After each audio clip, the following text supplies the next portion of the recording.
Bonjour, prenons une pause café croissant et apprenons ensemble le français.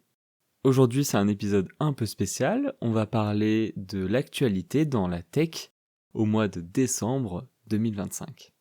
Alors tout d'abord, ce mois-ci, OpenAI a sorti une nouvelle version de ChatGPT pour concurrencer le modèle de Google, Gemini 3, qui, lors de sa sortie, a vraiment fait parler de lui de par son efficacité et ses scores aux différents benchmarks.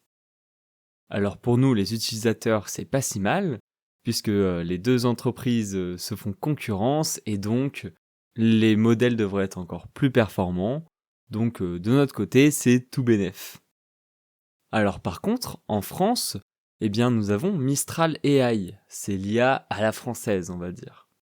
Donc c'est une entreprise française d'intelligence artificielle qui est basée à Paris.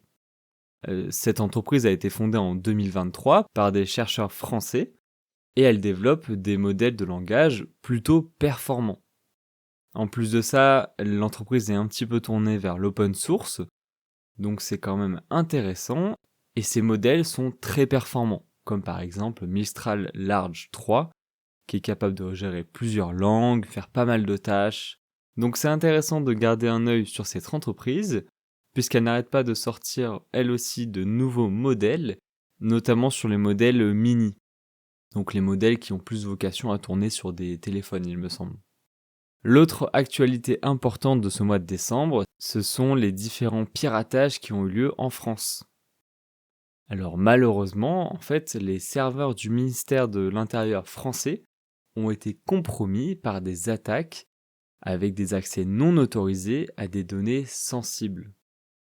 On ne sait pas exactement la portée de cette attaque, mais sans doute des milliers, voire dizaines, voire centaines de milliers de documents auraient pu fuiter, et les hackers auraient réussi à pénétrer dans le système sans doute en récupérant des données dans des emails échangés par des policiers. Alors tout ça reste encore un petit peu flou puisque c'est vraiment très récent, donc c'est encore compliqué de démêler le vrai du faux.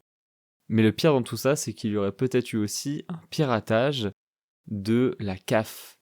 Alors la CAF, c'est la Caisse d'allocation familiale, et donc c'est un organisme qui donne des aides, donc de l'argent tous les mois ou à certains moments à des personnes.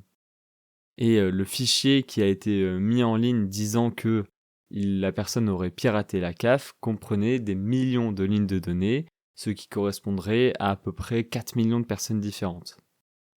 Alors pareil, il faut encore prendre cette information avec des pincettes, puisque comme ça vient juste de sortir, ça prend du temps de savoir si les fichiers volés sont des vrais fichiers, etc.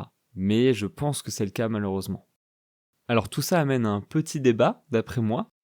Eh bien en fait, la montée de l'IA change aussi la cybersécurité, puisque les outils d'IA peuvent aider à détecter plus rapidement des attaques ou des comportements suspects, mais ils sont aussi utilisés par les cybercriminels pour notamment automatiser les attaques, analyser des systèmes plus rapidement qu'avant, etc. Donc c'est un peu une guerre de puissance, puisque du coup, les attaquants et les défenseurs sont de plus en plus performants. Alors on le sait, normalement, les IA comme ChatGPT ne doivent pas permettre de créer des virus, par exemple. Mais à l'heure actuelle, c'est encore possible. Alors je vais faire un exemple, même si je ne sais plus s'il est encore d'actualité pour ChatGPT, mais par exemple, on pouvait se faire passer pour un professeur et dire que dans le cadre de son cours, on avait besoin de faire un exemple de virus. Et là, alors, l'IA allait vous aider à générer le code du virus. Donc c'est bien à mes yeux que les IA comme ChatGPT, Gemini, etc. soient limitées à ce niveau-là.